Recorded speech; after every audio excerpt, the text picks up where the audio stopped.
spéciale élection 2023 en exclusivité sur Zomeko TV. Une tribune qui vous est offerte pour parler de vous et de vos ambitions politiques. Candidat député, candidat président, vous êtes le bienvenu sur Zomeko TV.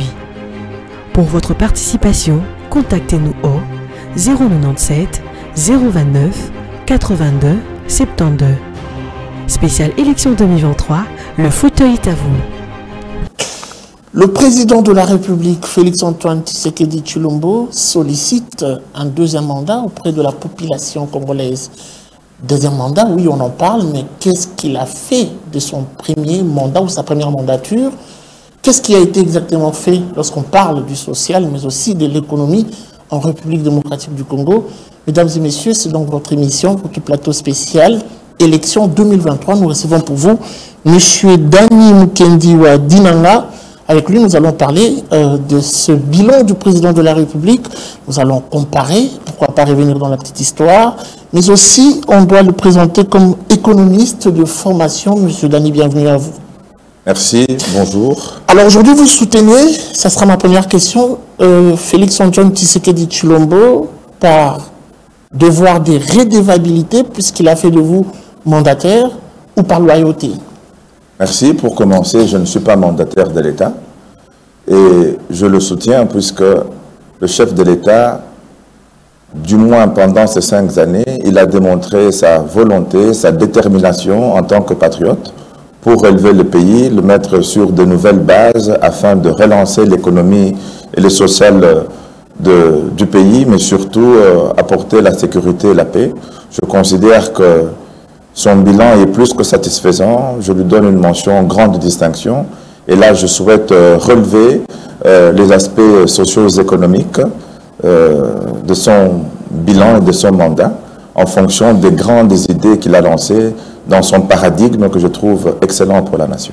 Alors, avant de catégoriser ce bilan qui sera présenté par vous, moi, j'aimerais qu'on fasse une sorte de parallélisme pour voir ce qui a été fait hier ou aujourd'hui. Pensez-vous qu'il y a encore un discours à défendre qui vous permet de défendre le bilan du président Félix-Antoine Tshisekedi? Regardez les passés. Nous défendons bec et ongle son bilan et son discours puisqu'il a réussi et il a mis le pays sur la voie utile et nécessaire et indispensable au développement. Le discours existe et il est positif. Certains Congolais disent que le président Fachi est le seul et même l'unique président qu'a connu la République démocratique du Congo, qui est resté plus dans des promesses que des réalisations dans son plan d'action. Votre réaction? Non, il ne s'agit pas de promesses. Il s'agit effectivement des grandes idées qu'il a lancées pour permettre au pays de revenir dans le concert de nations, de se montrer compétitif et de créer des bases fondamentaux pour une relance de l'économie, de l'emploi et de tout ce qui va avec le pouvoir d'achat, ainsi de suite. On a du mal à ressentir ce décollage lorsqu'on observe la réalité en face, des grognes au sein des entreprises, des grognes sociales, lorsqu'on contourne un peu pour voir tout ce qui se passe, des mécontentements par-ci par-là, les impayements par-ci par-là. Pensez-vous que c'est vraiment votre candidat en toute franchise? Ça fait partie de la vie politique et surtout en démocratie. C'est normal, le droit à manifester, à revendiquer existe surtout. Mais ici, moi, mon analyse, j'ai pu la faire et je vais m'atteler à vous la exposer ici. Elle concernera principalement 6 entreprises publiques et 5 ministères en fonction des grandes idées que le président a lancées. Avant qu'on en arrive, M. Dani, le chef de l'État a dit mettre le Congolais au centre de son action. Mais le Congolais est au centre de son action. En quoi faisant? Démontrez-moi cet intérêt particulier. Je vais commencer par vous citer les 6 entreprises qui font l'objet de mon étude, les 5 ministères. Ensuite, vous énumérez les grandes idées du chef de l'État. Ensuite, vous démontrez de quelle manière il a mis l'intérêt du Congolais au centre de son action et de quelle manière il a réussi. Ces 6 entreprises sont, premièrement, la CNSS, la Caisse nationale de sécurité sociale, ensuite Congo Airways, et puis nous parlerons du CEC, le Centre d'expertise d'évaluation et de certification des substances minérales précieuses et semi-précieuses du Congo. Nous parlerons de la MIBA, Qui n'existe plus que de nom. Non, l'AMIBA existe puisqu'elle a été relancée par l'impulsion du chef de l'État, et puis le FPI, le Fonds pour la promotion de l'industrie, et enfin l'ONATRA. Ces 6 entreprises font l'objet de mon étude et d'une attention particulière. De l'autre côté, j'aimerais démontrer la symbiose et la synergie entre ces entreprises et les 5 ministères que je vais énumérer maintenant par rapport aux idées du président. Ces 5 ministères sont le ministère de la Santé, le ministère de l'Éducation, le ministère de l'Agriculture, le ministère des Mines et enfin le ministère des Finances. Et quelles sont les grandes idées du président que je voudrais défendre ici pour appuyer la réussite et démontrer qu'il a un bilan positif? Les grandes idées du président que j'ai retenues du point de vue socio-économique sont les suivantes. 1. La couverture universelle de santé. 2. La maternité gratuite. 3. L'enseignement gratuit. 4. La relance et la création des entreprises, investissement. 5. La lutte contre la fraude minière. 6. La création des millionnaires congolais. Et 7. La vengeance du sol sur le sous-sol. Ces points qui constituent le paradigme économique du chef de l'État ont été atteints de manière satisfaisante et d'ailleurs sur un délai très court, puisque vous savez que le président n'a plus travaillé réellement avec main libre que 2 ans après son mandat, compte tenu de l'alliance ou de la coalition que vous connaissez. Voilà. Alors on va rentrer déjà dans ce détail, parlons de ces différentes sociétés. Qu'est-ce qui a exactement été fait? Alors, vous parlez de la CNCS. Je commence avec la CNCS. Il y a eu bien avant déjà une réforme dans cette entreprise. Bien sûr, qui a d'ailleurs permis le changement de nom. Oui. Mais je vais Quel a été l'apport du président avec sa vision? 2 points avant de parvenir à quelque chose. Je vous informe par exemple que les entreprises d'État, les entreprises publiques, plusieurs de nos entreprises publiques sont propriétaires ou étaient propriétaires des grands immeubles en Europe, notamment en Belgique et à Bruxelles. Il y a dans un dossier découvert par le directeur général de cette entreprise 2 grands immeubles, figurez-vous, de la CNCS, de la Caisse de Sécurité Sociale, dont le dossier était endormi à Bruxelles pour soustraire ces grands immeubles sur l'avenue Louise, une avenue prestigieuse de Bruxelles, et que le directeur général a retrouvé, récupéré, et aujourd'hui ces 2 immeubles sont mis dans le patrimoine de la Caisse sociale. Ça veut dire quoi? Ça veut dire que dans le mandat passé, dans le régime passé, ces 2 immeubles qui étaient déjà soustraits du patrimoine de la CNCS auraient fait l'affaire pour certaines personnes qui s'estimaient peut-être devenir propriétaires. Ça, c'est un point positif. Ça veut dire que remettre le patrimoine congolais faisant sa richesse dans l'actif de l'État. Premier point. Deuxième point, la CNCS a financé l'implantation et la création du plus grand hôpital en Afrique australe. C'est-à-dire quoi? À Lubumbashi sera inauguré le plus grand hôpital avec toutes les normes imaginables possibles et tout le matériel d'un hôpital. Mais la particularité de cet hôpital qui est à Lubumbashi, c'est un centre moderne d'oncologie. C'est pour soigner et prévenir les cancers. Vous savez que l'activité minière au Katanga étant principalement les minéraux et les mines, la radiation ou la radioactivité des minéraux crée et provoque des cancers. Ce centre faciliterait à tous les miniers de se faire soigner. Ce qui est très très important du point de vue social. Il y aura incessamment, et d'ailleurs le directeur général est à Kisangani pour cela, l'inauguration d'un plus grand hôtel qu'on appelle Congo Palace. Ce Congo Palace profiterait à la Caisse de Sécurité Sociale pour lui permettre d'accroître ses recettes et faire bénéficier aux assurés. Il y a aussi, par exemple, le plus grand dépôt. Mais avant de parler du plus grand dépôt pharmaceutique, je voudrais vous rappeler quelque chose.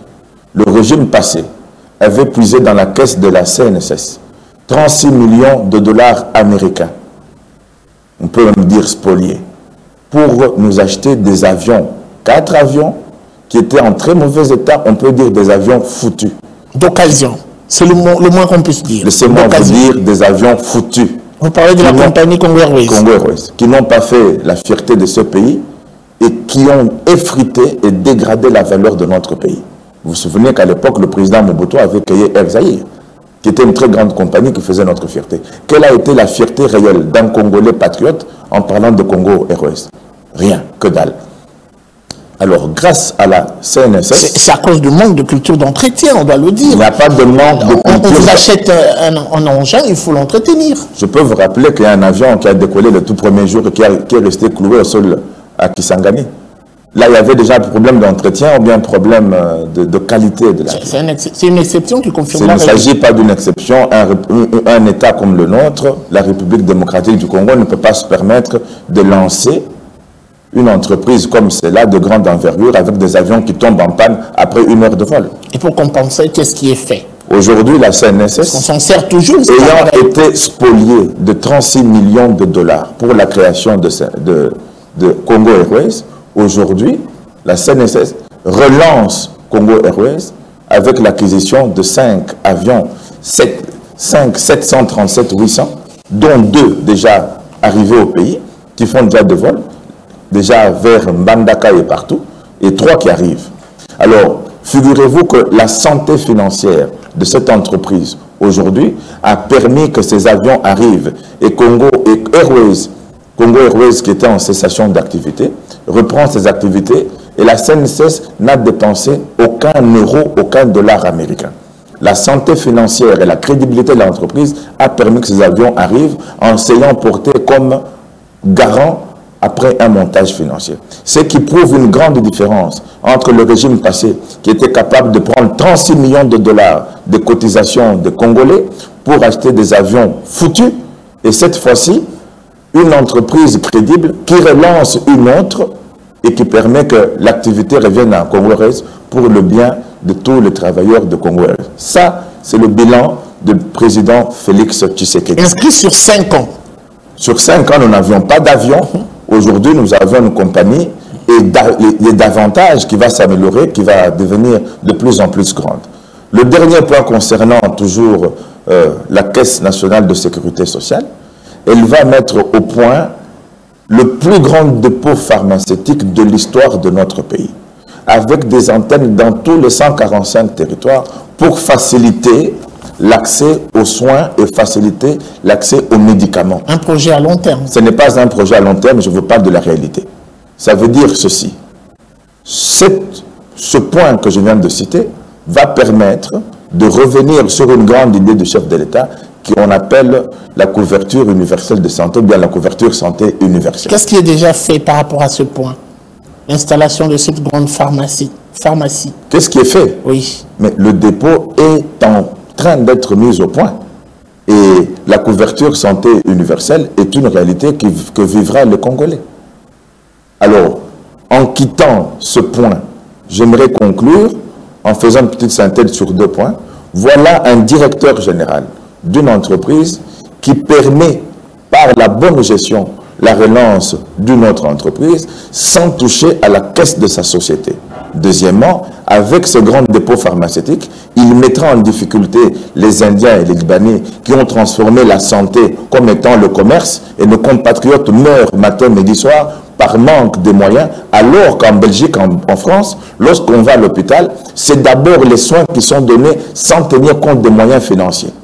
Et donc le président Tshisekedi, en parlant de la couverture universelle de santé, permet aux Congolais d'avoir une espérance de vie qui peut être longue. Donc ça, c'est un point positif. Relancer les entreprises, c'est fait. La couverture universelle santé. Ça me met tout droit sous le ministère. Ça nous amène dans une sorte de continuité de la gestion de la chose publique. Mais je vais dire... Rien n'est réparti à zéro. Vous êtes servi de base d'hier pour faire ce qui est fait aujourd'hui. Vous connaissez une base du régime Kabila. Vous avez réhabilité des engins qui étaient achetés par le régime d'hier. Je ne parle pas encore. Ouais.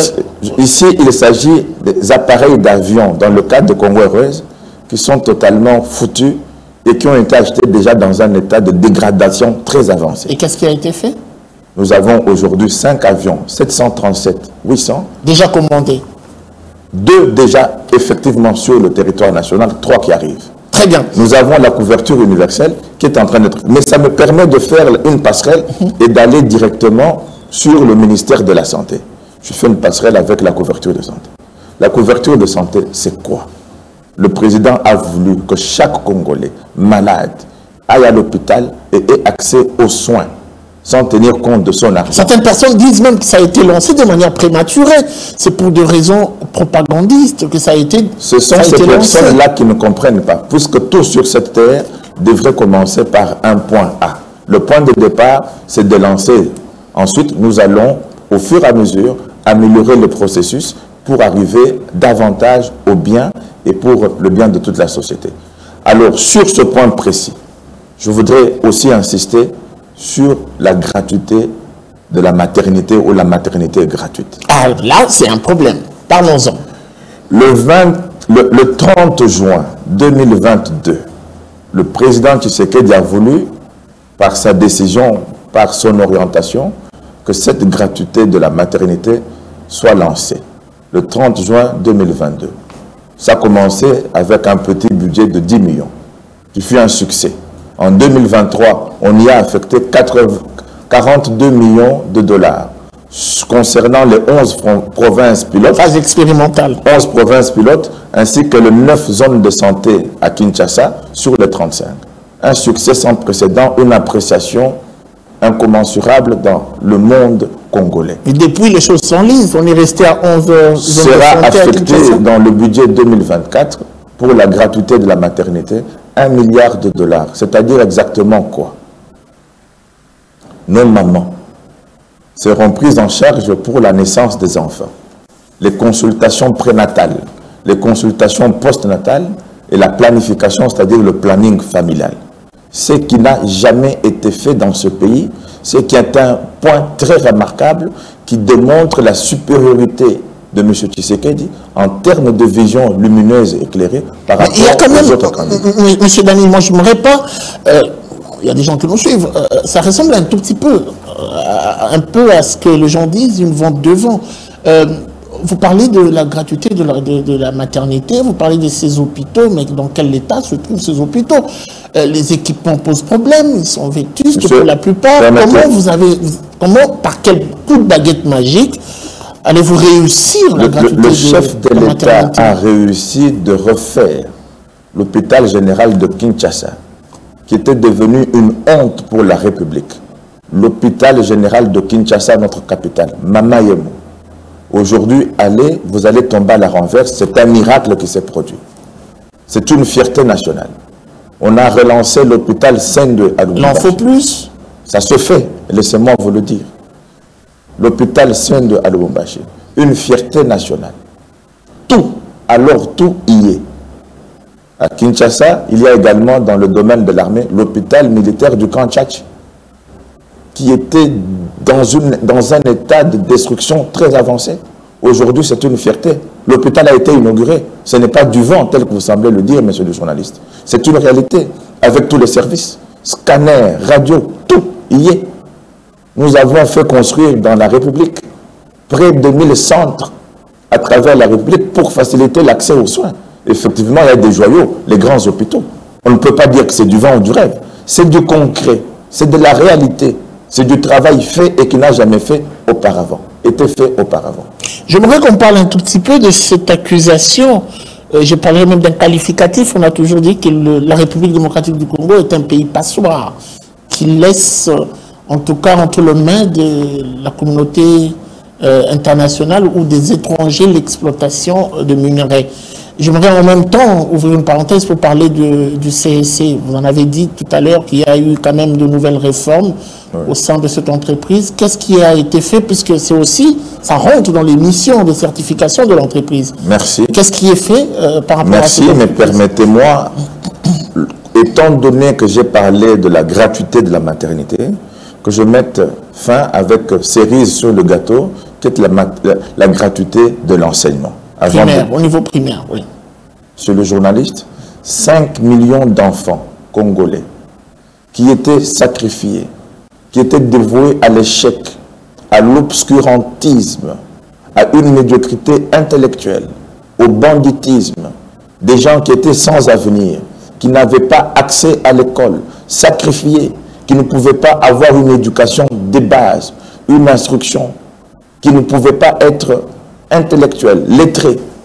5 millions d'enfants congolais ont, grâce au chef de l'État, aujourd'hui, accès à l'école. 5 millions, c'est la population du Congo d'en face, presque. 5 millions dépassent la population du Togo, dépassent la population du Gabon. C'est cela que nous étions en mesure dans ce pays, avec le régime passé, de sacrifier. Grâce au président Tshisekedi, 5 millions d'enfants passent à la lumière, peuvent être instruits, peuvent étudier. C'est un bilan extraordinaire du point de vue de la République. Les Koulouna, tout ce que vous voyez ici, vous avez vu combien de Koulouna sont allés à Kanyamaka CC, qui sont devenus des bâtisseurs, qui permettent au pays de faire de l'agriculture, qui construisent, qui ont un métier. 5 millions. C'est la moitié de la population de la Belgique. Réussir la gratuité sans pour autant être à même de gérer ses effets induits, c'est une peine perdue. La gratuité est une réussite sans précédent, indiscutable. La gestion des effets induits, vous en faites quoi? La gestion... C'est un problème, on doit le dire. Non. La gratuité est un succès. L'amélioration des conditions de l'enseignement est un processus, puisque vous savez aussi bien que les salaires des enseignants a été revu à la hausse, connaissant une augmentation sensible, même si ce n'est pas suffisant, mais ce sont des pas importants pour le pays qui démontrent la volonté et qui démontrent la réussite du chef de l'État à ne pas négliger, puisque ce sont des choses qui n'ont jamais été faites. Ce sont des miracles. Félix Tshisekedi est un ange qui réalise des choses que personne n'a pu réaliser. Oui, mais il le réalise de manière un peu précipitée, à la va-vite. À la va-vite. Vous voulez qu'il fasse quoi? Qu'il continue à créer un génocide humanitaire? 5 millions, 5 millions, 5 millions. C'est indiscutable, et je sais que vous avez compris, 5 millions, c'est indiscutable. Allons-y maintenant. Parlons du CEC. Oui. Notre pays, pendant 63 ans, exportait le cuivre, le minerai le plus important qui a fait la richesse du Katanga et de tout notre pays via la Gécamine. Sans savoir qu'il y a des minéraux de cuivre, notamment platine et cobalt, qui sortaient au même moment que le cuivre. Le pays n'avait pas la capacité d'expertiser, de détecter, d'évaluer ou de comprendre, de savoir que dans le cuivre que nous sortions, il y avait des tonnes et des tonnes de cobalt et de platine. Figurez-vous qu'aujourd'hui, le CEC, avec l'accompagnement de Madame la ministre de Mines, sous l'impulsion du chef de l'État, s'est doté ou a permis à la République d'acquérir le plus grand laboratoire dans ce domaine en Afrique. Le pays aujourd'hui est capable de détecter, de savoir, avec exactitude et grande précision. Bien avant, comment le travail s'y faisait? Le travail ne se faisait pas. Nous avons perdu pendant 63 ans beaucoup. C'est-à-dire que le cuivre en sortant... Le CEC a été plusieurs fois plébiscité, même à l'étranger, avec l'ancien régime. Mais c'est le CEC de l'ancien régime. Ah ben oui, et ça profitait aux miniers qui considéraient que nous étions ignorants. Et ils donnaient des trophées inutiles, puisqu'ils faisaient d'un minerai, en prenaient plusieurs autres. Aujourd'hui, c'est terminé grâce au chef de l'État. Lorsque ce laboratoire détecte le tonnage de cuivre, le tonnage du cobalt est détecté, ainsi que platine. Et ça permet une hausse, une explosion, une augmentation exponentielle des recettes minières. Nous avons augmenté notre richesse minière et nous avons le droit de le faire. Ça, c'est très important. Toujours le CEC.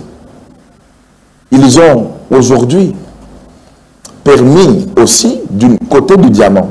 Chaque année, notre pays exporte entre 12 millions à 14 millions de carats de diamants par an. Ça va vers Anvers, Dubaï, Bombay, ainsi de suite. Mais l'expertise devait être l'apanage de chaque Congolais de ce domaine. Et de ceux qui travaillent pour l'État au contrôle et des commerçants dans le diamant, puisque c'est une grande industrie. Nous sommes en train d'installer, commander déjà à Matadi, ça va être installé, des outils pour l'installation et l'implantation de tailleries et d'autres appareils pour l'implantation des écoles de gémologie, pour permettre l'évaluation, l'expertise du diamant et de vendre le diamant à sa juste valeur. Je vais vous donner un exemple. J'apprécie et j'admire votre pantalon, autant que le mien, mais si vous n'avez jamais vu de pantalon de votre vie et que l'on vous donnait un des meilleurs tissus de Brioni ou de Canali exclusif pour faire un pantalon ou pour le confectionner plutôt, vous ne pourrez pas le faire plus que vous ne l'avez jamais vu. Dans le domaine du diamant, c'est la même chose. Pendant un siècle, notre pays vend le diamant brut sans connaître ce que c'est le diamant taillé. Alors que l'étranger qui évalue le diamant brut, dans sa tête, il projette notre pierre brute, ce qu'elle sera lorsqu'elle sera taillée. Lui, il sait, elle peut être poire, brillant, rond ou une marquise. En fonction de ça, il donne un prix.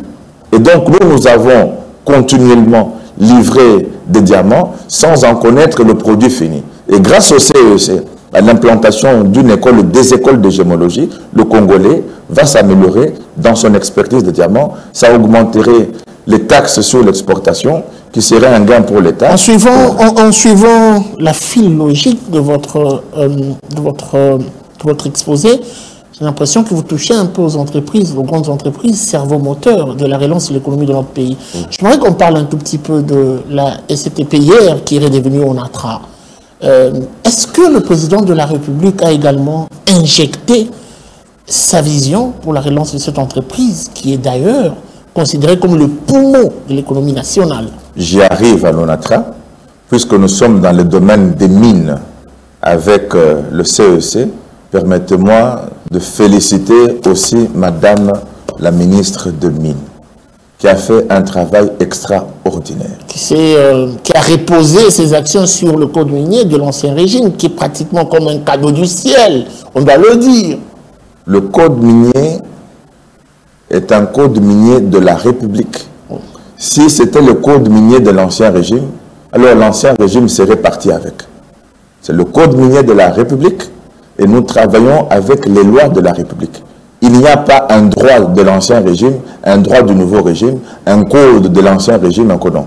Le code minier, je voudrais que vous répétez que c'est un code minier de la République. C'est la continuité de la gestion de la chose publique. Le code minier de la République.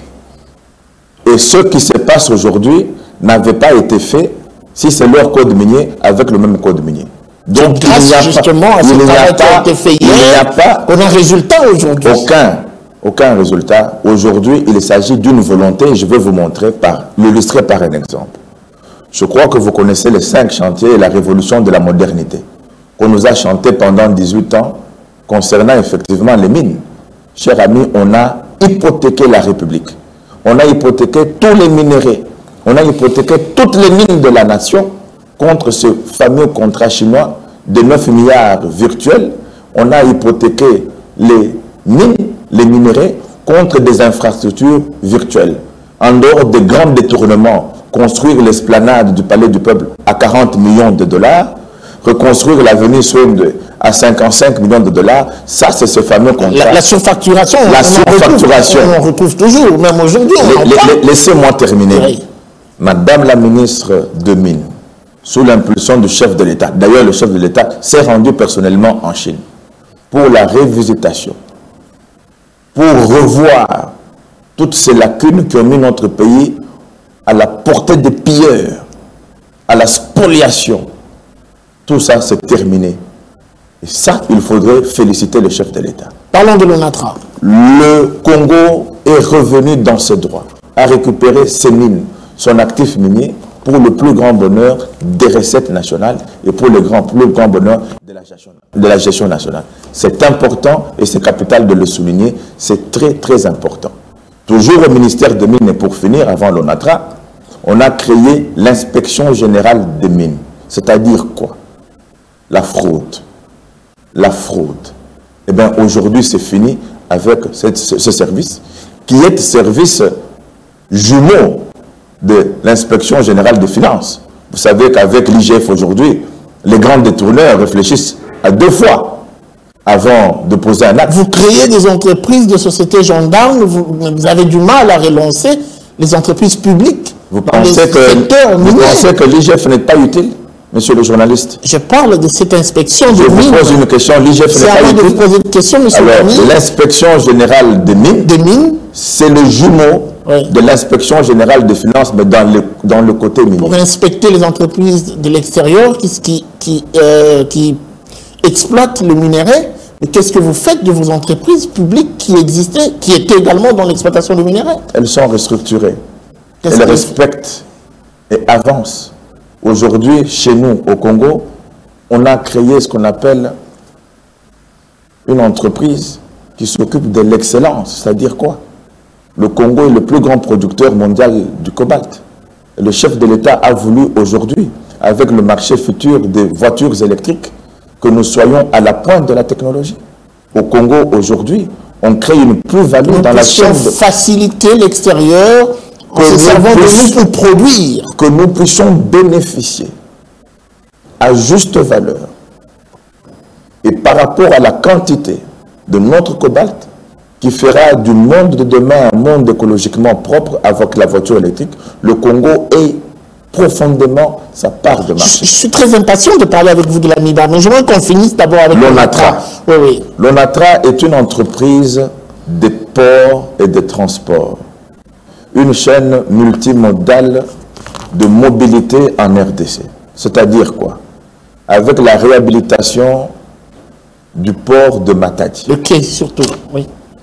Vous savez, les grandes difficultés que ce port de Matadi et de Boma, c'est qu'ils ont subi avec le régime passé, les ports privés, qui ont asséché les caisses de l'ONATRA et les caisses de la République, en créant une cessation d'activité sans précédent à Matadi. Mais grâce au président Félix, ce port est réhabilité. Le chemin de fer a repris de son activité. La navigation maritime a repris de son activité. Vous parlez de quel bateau? ITD Kokolo ne flotte pas. Monsieur, citez-moi-en un bateau, s'il vous plaît. Je ne suis pas directeur général de l'ONATRA, encore moins directeur du département chantier naval. Mais vous confirmez la relance d'une activité de l'entreprise? La relance d'une activité. Monsieur Dani. Je vous dis que les bateaux ont repris. Lesquels? Mais il faut connaître le nom d'un bateau. Bien sûr. Mais tous les avions que nous avons de nom, vous connaissez le nom de nos avions? Vous avez cité avec précision. Quels avions? Les avions qui ont été commandés. Pourquoi ne pas citer les Deux avions ont été commandés sur 5 qui sont déjà arrivés. Oui. Mais je ne connais pas le nom des avions. Vous avez donné des spécificités de ces appareils. 737-800. Voilà. Et les bateaux, qu'est-ce que vous en savez? Mais ce sont des bateaux qui vont maintenant à Mbandaka, qui vont à Kisangani. Très bien. Et l'activité a repris. Qui vont même aller à Ilebo. Pourquoi? Pour permettre de relier, comme à l'époque, l'Est de la République à l'Ouest. Et ça, c'est important, puisque le rôle de l'ONATRA était de faire jonction entre les deux grandes parties de notre pays. Le personnel, autant de pensionnés debout jusqu'ici, depuis 2009, de cette entreprise, depuis 2009, ouais. Les retraités, les pensionnés, des papas que je respecte, qui ont donné leur sueur pour la société. Depuis quelques jours, il y a une solution qui a été trouvée. Laquelle? Sur les 3600 qui attendaient, au moins 1500 ont été payés avec satisfaction après négociation. Et donc, le processus continue pour terminer. Ça ne s'était jamais fait depuis 2009. On ne peut pas contester une solution d'aujourd'hui. Très bien. J'aime les chiffres que vous avancez pour certains détails. J'aimerais qu'on parle un tout petit peu également de ce fonds d'investissement, le FPI, parce qu'on doit finir cette émission. Qu'est-ce qui est fait? Parce qu'à un moment, dans ce pays, le FPI servait les individus, on doit le dire. Le FPI d'aujourd'hui constitue un instrument puissant de souveraineté nationale, en ayant financé des grandes entreprises, des ponts. En l'occurrence, par exemple, à Kisangani, 2 grands ponts grâce au FPI. Dans le Kivu, la sucrerie du Kivu a été relancée après 25 ans de cessation d'activité. 3000 travailleurs. Le FPI a aujourd'hui financé des entreprises qui fabriquent des câbles de cuivre, qui fait le recyclage des huiles usées et qui sont dans les batteries. Le FPI constitue aujourd'hui la vraie valeur de souveraineté nationale et qui fait la promotion et qui promeut comment on appelle l'industrie nationale en République démocratique du Congo. Alors, c'est très positif. S'il faut, en regardant votre caméra, vous donnez 5 minutes, puisqu'on est vraiment à la fin, des milliers de Congolais vous suivent. Pour quelle raison doit-on voter Félix Antoine Tshisekedi Tshilombo? Vous ne me permettrez pas de parler de l'AMIBA 5 minutes avant de conclure? Ça serait très injuste de votre part que dans mon ADN, il y ait l'AMIBA qui n'en parle pas. Un moment, vous avez... L'AMIBA est relancée avec un nouveau comité de gestion qui travaille bien.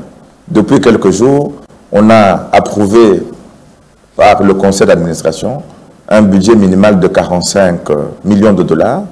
Personnellement, j'en ai proposé au DG pour un an d'arriver à 82 millions et demi. Vous parlez sous votre casquette de membre du conseil d'administration? Non, je ne suis pas membre du conseil d'administration de l'AMIBA. Oui, que vous vaut ces je suis un économiste et je suis un analyste et j'ai défendu la relance de l'AMIBA. Et à ce titre, on m'écoute. Une précision j'ai proposé un budget qui pourrait être ajouté pour permettre à ce que, même si on n'a plus d'argent après, avec les 82 millions, il y a moyen que l'AMIBA arrive à son autonomie et se relance. Ça fait des années qu'on parle de cette relance, en tout cas. Oui, mais le chef de l'État a permis pendant son mandat que l'AMIBA reçoive chaque mois 1 million de dollars. La faute appartient à l'équipe managériale. Puisque moi, si on me donnait 1 million de dollars par mois, j'aurais levé les fonds dans une banque. En 5 ans, 60 mois, c'est 5 ans. Ça m'aurait fait 60 millions. 10 ans de mandat de Félix, 10 ans de mandat de Félix Tshisekedi. Donc, 10 ans, pas 10 ans de mandat. 10 ans de 2 mandats du chef de l'État, ça aurait fait 120 millions. Il sera réélu. Donnez-nous les raisons. La caméra est en face de vous. Chers Congolais, pour toutes les raisons que j'ai données, à savoir, le président a mis en œuvre une politique socio-économique importante qui a permis à notre ministère des Finances de relever notre budget national à 16 milliards de dollars, ce qui est une augmentation exponentielle jamais faite et jamais vécue. Les recettes de l'État ont augmenté, l'équilibre budgétaire est respecté, la sécurisation de la trésorerie nationale est mise en place et pour toutes ces raisons, le président est en mesure d'accomplir des grands chantiers d'infrastructures. Dans l'agriculture où nous n'avions que 5% de production de nourriture de base, on a fait une distribution des semences pour booster la production et permettre la vengeance du sol sur le sous-sol. Et pour toutes ces raisons, et pour tout ce qu'il veut encore pour le deuxième mandat, créer l'emploi, l'entrepreneuriat, consolider le pouvoir d'achat des Congolais, assurer l'éducation, la santé, diversifier l'économie et permettre aux Congolais d'être un homme fier et heureux de vivre dans son pays, nous devons voter tous ce 20 décembre le candidat et chef de l'État, Félix Tshisekedi, avec l'expression de mes dommages le plus déférent, puisque lui, il a en lui la détermination et la volonté de changer les conditions de vie des Congolais et de faire avancer notre pays vers un État, une République plus unie, plus forte et plus prospère. Une petite question, et ça sera la dernière, en toute franchise, monsieur Dani Mukendiwa Dinanga, serait-il derrière la quête du pouvoir, parce qu'on vous voit vous documenter autant pour défendre un candidat, avec toutes ces précisions, quels sont les dessous des cartes? Ce que vous ne dites pas ici sur ce plateau. Nous soutenons un Congolais de souche, dont le père, la mère connus, les grands-parents connus, les ancêtres connus. Il n'y a aucune falsification, aucun élément de piratage. Un vrai, et qui est dans l'action en tant que vrai, qui ne pourrait trahir le Congo pour aucune raison. C'est pour ces raisons, et pour tout ce qu'il a fait, et pour tout ce qu'il va faire, qu'il faudrait voter pour le chef de l'État. Le 20, votons 20. Pourquoi? Le travail ne doit pas s'achever. Donnons-lui l'occasion, avec son bilan positif, de redevenir chef de l'État et déterminé d'achever de manière heureuse ce qu'il a commencé. Merci beaucoup à vous, monsieur Danim Kendiwa Dinanga. Je rappelle que vous êtes économiste de formation. C'était un plaisir d'être avec vous sur ce plateau. C'est moi qui vous remercie. Je pense que c'est une première, mais ça ne sera pas la dernière occasion. J'aimerais bien vous reprendre pour qu'on décrypte un tout petit peu, parler de la revanche du sol sur le sous-sol, puisque là, il y a encore à boire et à manger. C'est une promesse du chef de l'État, mais jusque-là, c'est encore timide. Il faut qu'on en parle, dire exactement ce qui est fait dans ce sens. Le ministère de l'Agriculture fait ce qu'il faut faire. On a distribué des motos aux inspecteurs agricoles, des semences, pour remonter et rehausser le taux de production qui est à 5%. Nous devons mettre fin à la dépendance extérieure et créer un marché agricole intérieur pour le bien de toute la nation. Voilà, il a eu plus de 30 minutes pour défendre le candidat numéro 20, Félix-Antoine Tshisekedi Tshilombo. Mesdames et messieurs, c'en est fini pour aujourd'hui. La suite, c'est sans doute au prochain numéro avec le même plaisir. Au revoir et à très vite. Spéciale élection 2023 en exclusivité sur Zomeko TV. Une tribune qui vous est offerte pour parler de vous et de vos ambitions politiques. Candidat député, candidat président, vous êtes le bienvenu sur Zomeko TV. Pour votre participation, contactez-nous au 097 029 82 72. Spéciale élection 2023, le fauteuil est à vous.